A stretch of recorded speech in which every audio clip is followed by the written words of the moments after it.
At number 10, we have the green-clawed beast. Imagine you're out enjoying your afternoon, lounging on an inner tube, floating in the river, when all of a sudden you are attacked by a creature. Because that is exactly what happened to a woman named Naomi Johnson. On August 21st of 1955, Miss Johnson was out enjoying a swim with her friend in Ohio River near Evansville, Indiana. While swimming, Miss Johnson said that she was suddenly grabbed and pulled underwater by a large, hairy claw hand. She struggled underwater until she was able to kick herself free. She resurfaced only to shortly be pulled under again by this creature. Thankfully, Miss Johnson managed to escape once again. When she reached land, she had multiple bruises and wounds on her leg, one of which was a green claw print shaped hand. Now, Miss Johnson never got a good look at the creature, but could sense how big and strong it was from the force it used on her. This encounter was reported to an Air Force colonel who took detailed notes and then told Miss Johnson and her friend to never mention it again. Very suspicious. What is this man hiding? Was it a creature of his own that escaped? No one knows. But what they do know is to never swim in that river again. Moving on to number 9, we have the Cry Baby Bridge. Now, there are tons of haunted bridges in Ohio. We previously talked about the Bloody Bridge and the Brubaker Bridge, but there are so many more, including the Cry Baby Bridge. The Crybaby Bridge is located in Fremont, Ohio, and is supposedly haunted by a ghost of a baby and a mother who passed away. According to legend, in 1883, a woman by the name of Lizzie Scatt threw her baby over the bridge after giving birth to it out of wedlock. She was ashamed of her sin and didn't want to keep her baby as a reminder. To this day, you can hear the child crying in the middle of the night, and can even sometimes see Lizzie wandering the bridge looking for her child out of guilt. In our 8th spot, we have Walhalla Road. Located in North Columbus, this road is supposedly one of the scariest roads in Ohio. Legend has it that around 1950, a doctor by the name of Mooney and his wife and kids used to live along the road. It is said that one night Mr. Mooney lost his mind and murdered his family along this road. Apparently, if you walk this road in the dead of night, then you will see the ghost of Dr. Mooney murdering his family. You will also be able to hear them screaming and hollering. Like, the name of the road is literally Walhalla, like holla, like get it? Just a weird coincidence.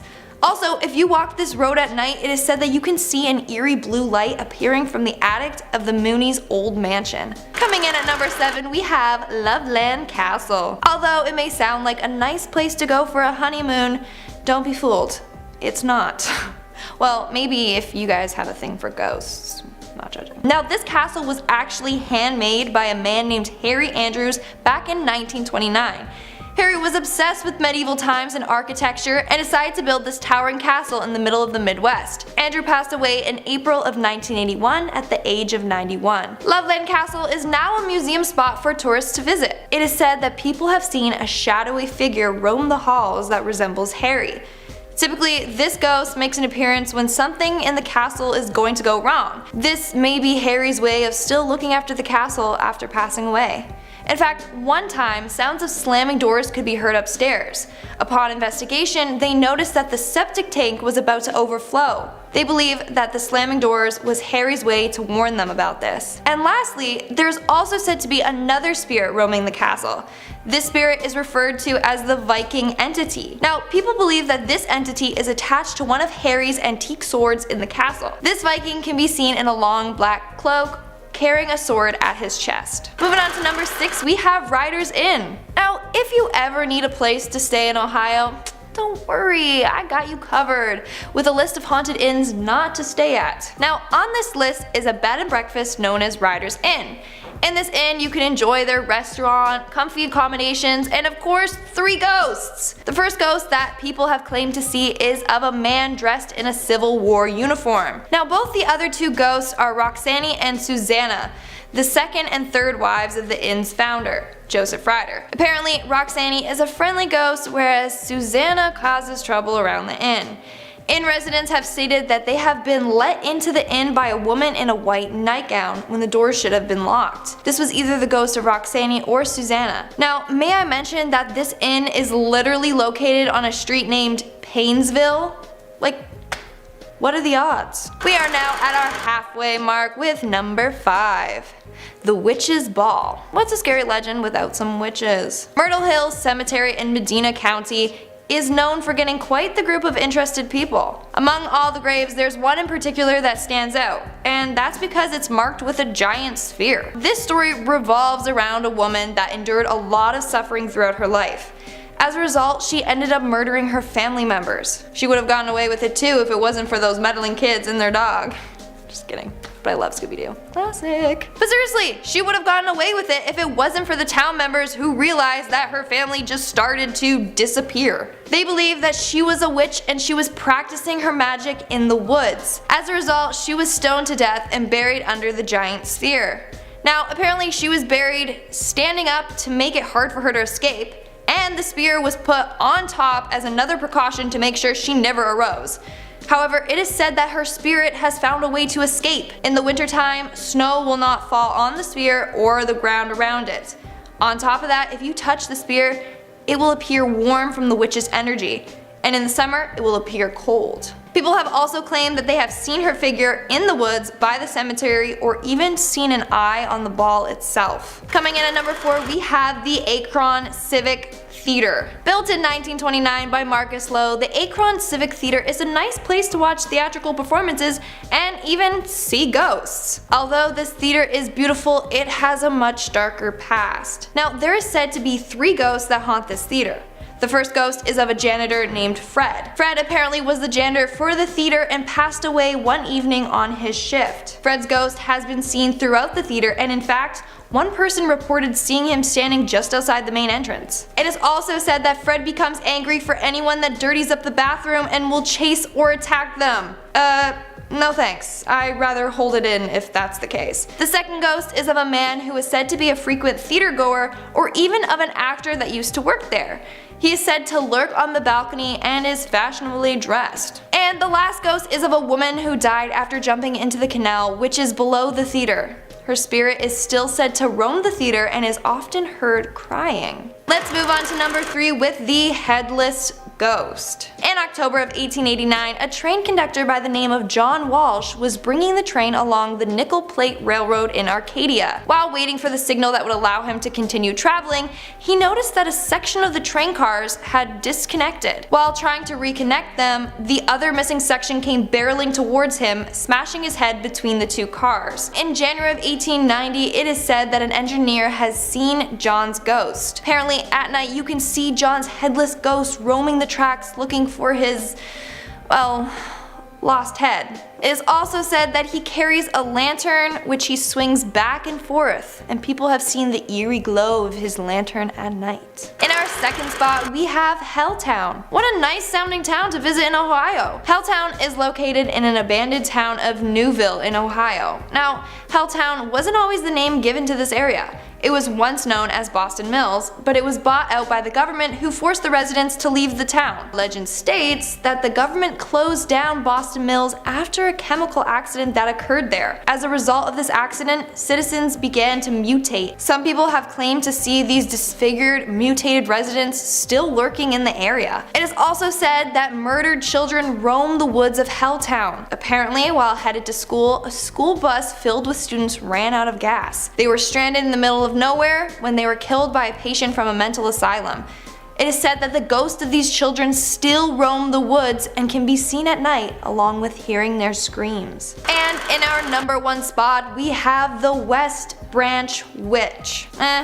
Another witch-related legend. Surprise, surprise. In the West Branch State Park of Portage County, there have been many claims of people encountering a woman dressed in all black. The first appearance was reported in 1960 by a man named B.A. Evans. He recently purchased a piece of land and later discovered a small cemetery on it. This cemetery contains 7 gravestones surrounded by a 40-inch wall. The gravestones are apparently from a family named the Elliots. The headstone that gets the most attention is that of Clemenza. Clemenza was apparently killed by a group of townspeople after being accused of being a witch. As a result, she was pressed. Basically, a wooden board was placed on her, and then on top was piled with stones until her body was crushed by the weight. To this day, her grave is marked by a pile of stones that rests on top of it. It is said that she haunts the graveyard and the surrounding area. In fact, on her tombstone is a curse that says, "Remember youth as you pass by.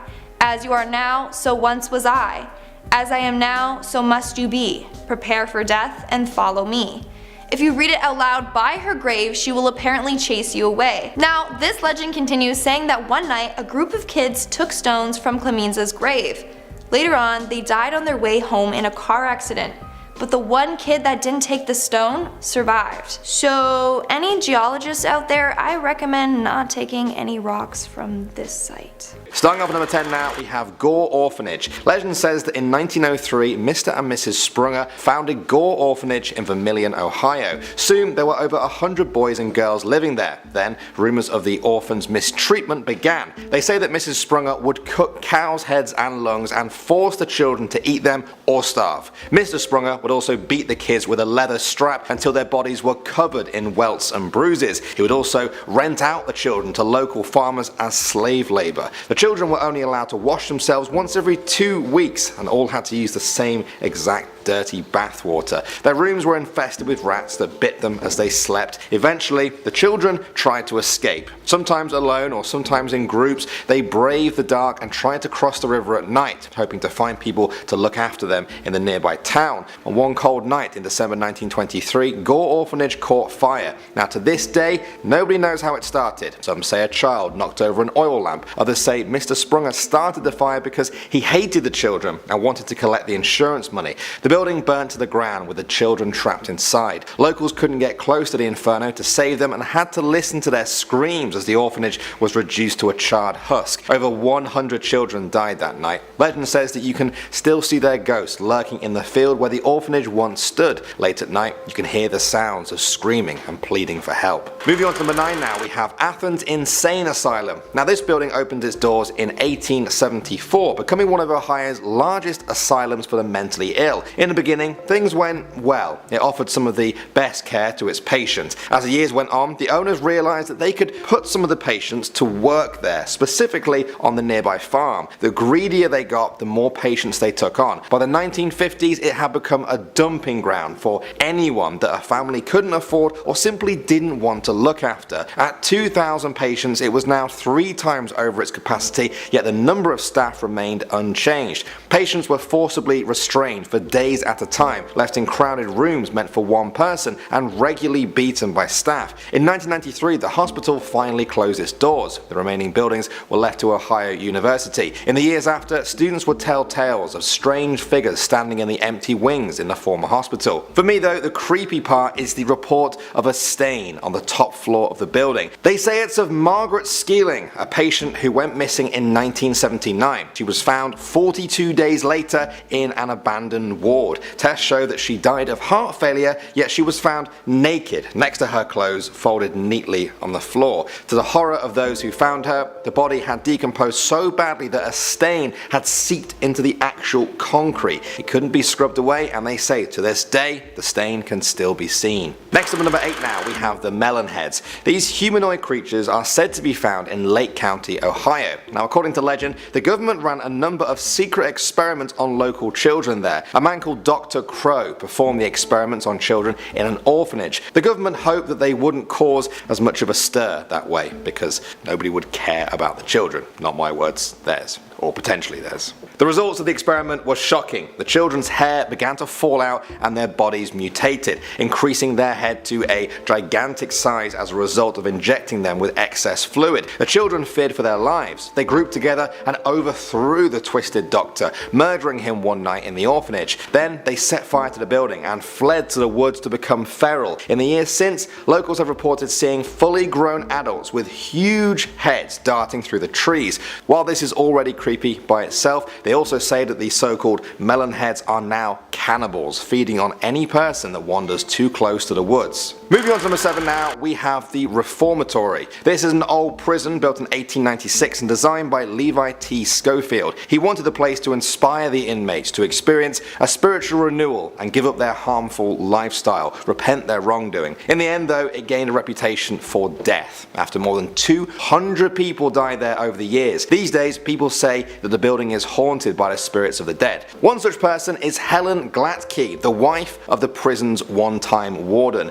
She was accidentally shot in the lung when a gun fell off a shelf. Now legend says though that she actually killed herself, and the whole accident story was nothing more than a cover-up. Then there's the rumours of a prisoner setting himself on fire in his cell, an old woman roaming the grounds, and also the hole. The hole was said to be a confinement space in the basement of the prison, designed for 20 people at most. However, guards would cram it full of prisoners just to torture them. The pain and anguish suffered within the walls are said to still remain and be heard on cold, dark nights. Moving on to number 6 now, we have Franklin Castle. This Victorian era building is said to be the most haunted house in Ohio, bar none. It's a bold claim, but the story seems to back it up. It was built in the 1880s by a grocer turned banker called Hans Tiedemann. Despite being rich, his life was struck by a number of tragedies. In that house, his 15-year-old daughter died, so too did his mother and 3 other children who died in infancy. His wife became so overcome with grief that she became despondent. He attempted to distract her by turning the house into a sort of castle. He built elaborate tunnels, prominent gargoyles, and a sprawling network of rooms. He stopped though when his wife also passed away. He sold the property. It changed hands a number of times over the decades, and then in the 1960s, reports of hauntings in the house began to spread. There were strange electrical surges, the sound of babies crying, and a mysterious woman in black who roamed the hallways at night. In 1975, human bones were said to be found in a closet in the house. Now since then, there have been reports of an axe murderer there, a mass shooting of Nazis in the basement, and even the hanging of one of the original daughters of the family. People may dispute some of the stories, but some people who visit agree that a lasting presence can definitely be felt at old Franklin Castle. Moving on to number 5 now, we have the Loveland Frogmen. This is a really weird one, guys, and I'm saying this as a guy who has done more urban legends videos than he's had hot dinners. Residents of the town of Loveland have been reporting since 1955 that amphibious men live along the river there. The first sighting occurred when a businessman claimed to have witnessed 3 bipedal quasi-reptilian entities congregating by the side of the road. The man pulled his car to the curb and watched the creatures for about 3 minutes. He described them as being 3 to 4 feet tall, covered with leathery skin and having webbed hands and feet. While they had some human-like features, he said that they had distinctly frog-like heads. Just before the creatures left, one of them seemed to wave what the witness described as a wand above its head. Like an actual magical wand. Sparks apparently came out of it. The man left, but over the years many have reported similar experiences, leaving many locals to see the frogman as just a strange part of reality. Next up at number 4 now, we have the Grassman. You can think of this one as Ohio's version of Bigfoot. It's said to have all the same characteristics, a tall bipedal hominid that skulks around Ohio's deep woods. The Grassman gets its name from apparently building small hut-like structures or nests made out of tall grass. The first sighting occurred in 1978 when some local kids ran into their grandparents' home screaming about a hairy monster they had just seen in the gravel pit outside. When the grandparents went outside to investigate, they saw it too. They said it was covered in dark matted hair, sitting in the pit and fiddling with some trash. They later estimated it to be about 300 pounds. The family fled, but it wasn't the last time that they or many other locals saw them. When people started investigating, they found records from the 1700s of Native Americans in the area who spoke of a race of bipedal ape men. They referred to them as the wild ones of the woods and would often leave food out for them in an effort to keep the peace. Next up at number 3 now, we have the Cincinnati Music Hall. This is a classical music performance hall in Cincinnati, completed in 1878. Before construction was even finished, it was said the location was a place where the dead render the lives of the living a burden to them. them. How intense does that sound? When a nearby canal was being made, authorities found over 100 human skeletons that had to be removed. They buried them in the ground on which this building now stands on. More remains were placed there in 1838 when a steamboat exploded and flung bodies all over the city. They were also buried in the ground below the music hall. If that wasn't enough to creep you out, it also stands atop of an old orphan asylum and an old Civil War hospital. All of this has resulted in locals claiming it's the most haunted place in town. One night watchman felt the presence of ghosts there. He said, "They never touch me, but I always know when they are around, by an icy chill, a thrill of electricity. They never annoy me now by mere knocking, for I have gotten so used to it. So used to it that sometimes when people have really knocked at the door, I didn't open because I thought it was only the dead that kept knocking, knocking, knocking." Well, I'm glad he can be so calm with dead people knocking at the door at night. Most of us would just nope right out of there. I know I definitely would.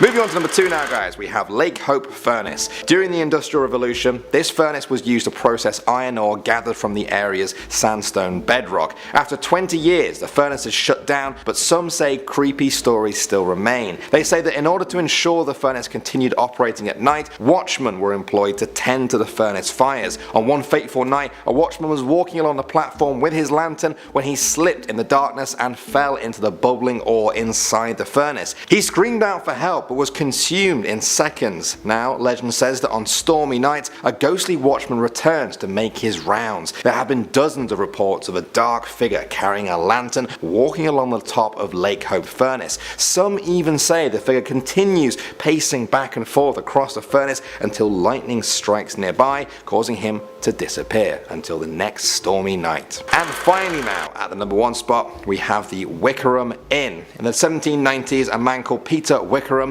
moved to Adams County, Ohio and opened an inn. It was very popular and saw many coach drivers and locals stopping there to drink, eat and converse. One night though, a driver was bragging to the whole inn about how much money he was carrying. Some men in the corner of the room hatched a plan. As he headed to bed, they jumped him, brutally murdering him on the spot. When he didn't appear for checkout the next morning, an employee was sent to check on him. They returned a moment later, pale as a sheet and visibly shaken. When the others entered the room, they saw a horrible sight. The room was covered in blood, absolutely everywhere. On the floor, the blood had seeped into the floorboards, creating the bloody outline of a headless body. But, perhaps even more shockingly, there was no head. Peter Wickerham feared this would be the end of his business. He ordered everything in the room to be taken out and burnt. He also told them to scrub the floor and remove that bloody outline, but no matter how hard they tried, the outline would not fade. Around that same time, people reported seeing the ghostly outline of a headless man peering out of the upstairs window.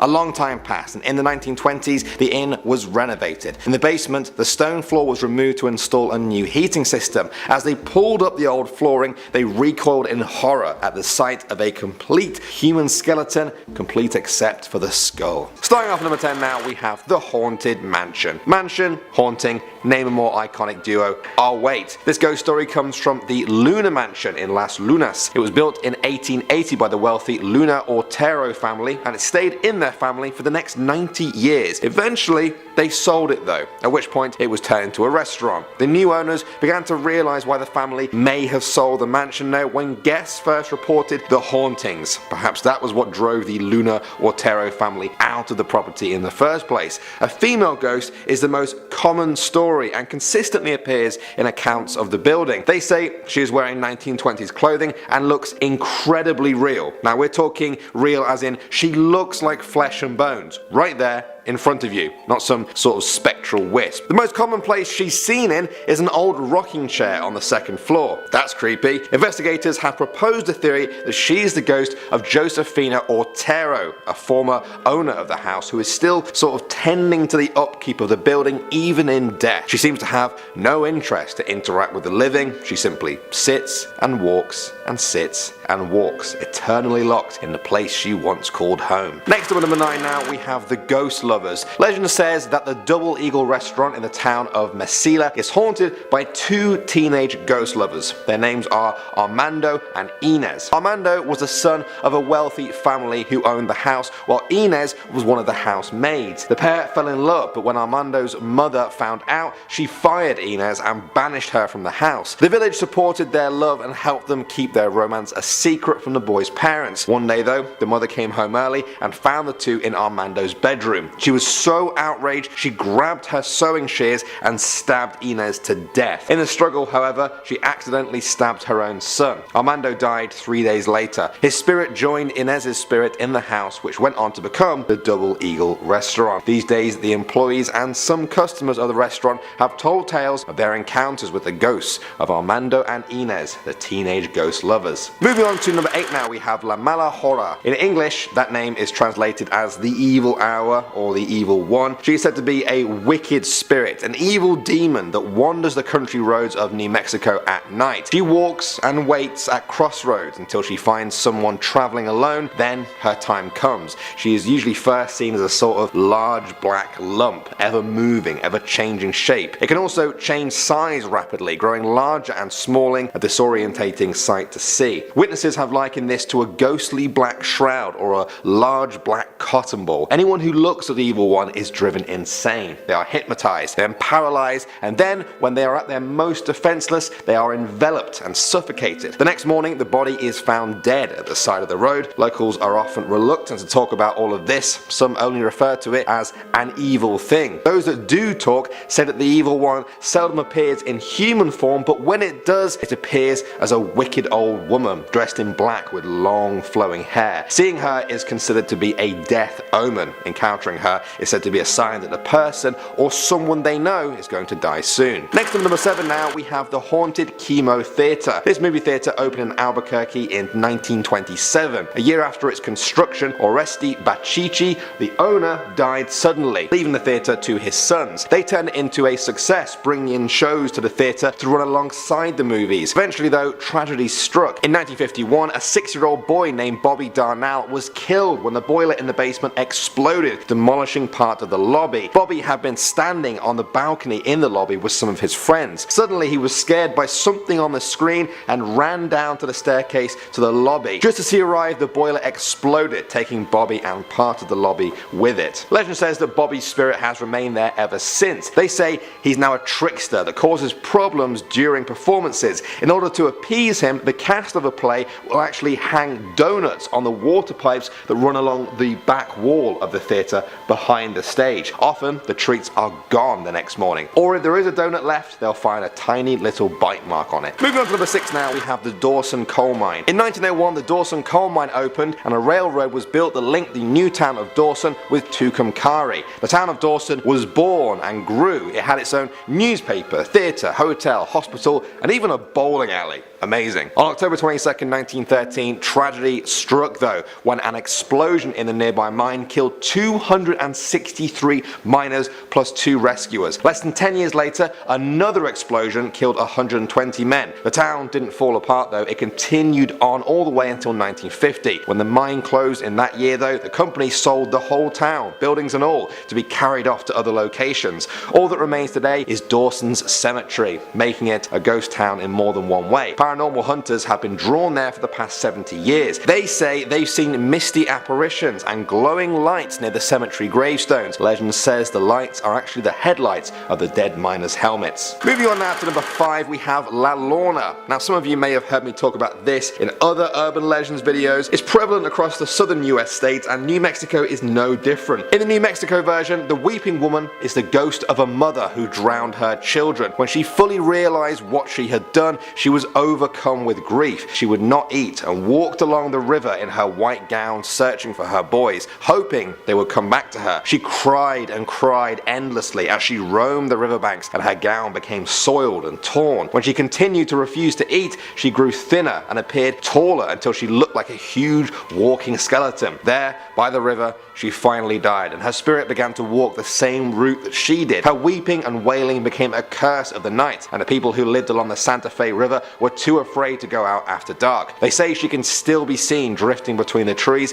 or floating on the river itself with her long white gown spread out across the waters, and she wails, always wailing and wailing and wailing. Moving on to number 4 now, we have the eternal shootout. In the town of Corrales lies the Rancho de Corrales. It's an old Spanish estate once owned by a man called Diego Montoya. It was bought by a couple, Luis and Luisa Humberto. Now 5 years after their purchase, Luis found out that his wife was cheating on him. Luis killed his wife in a fit of rage, which sparked a gun battle with the locals soon after. He was killed in the exchange, and only then did the guns fall silent. It wasn't long after the burial that locals began to hear echoes of this day around them. Ever since then, legend says the shootout has been going on in this place eternally, forever unresolved, still just as bloody and violent as the day it occurred. People report hearing voices and seeing a woman dressed in 19th century clothing moving through the property. Unfortunately, the building was all but destroyed in a strange fire in 2012. Some say the legend went with it, others say that the spirits will never leave their shootout.